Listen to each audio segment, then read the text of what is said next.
Paint It Black, Unveiling the Meaning in English. Hello, everyone. Welcome back to our English language learning series. Today, we're diving into an interesting phrase, paint it black.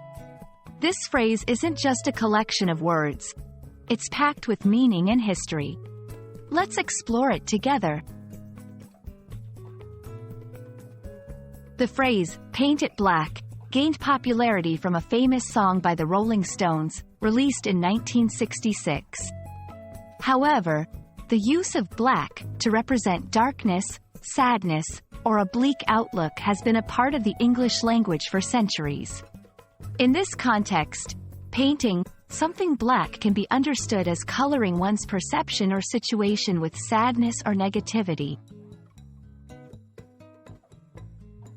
When we analyze phrases like paint it black, it's important to differentiate between literal and figurative meanings. Literally, it means applying black paint to an object. Figuratively, it suggests turning something cheerful or neutral into something dark or negative. This dual meaning is what makes English phrases so fascinating. You might hear paint it black in conversations to express a desire to make something appear darker or more dismal. For example, someone might say, after hearing the news, "I just want to paint everything black," indicating a shift to a more pessimistic viewpoint. Beyond its literal and figurative meanings, paint it black holds a place in popular culture.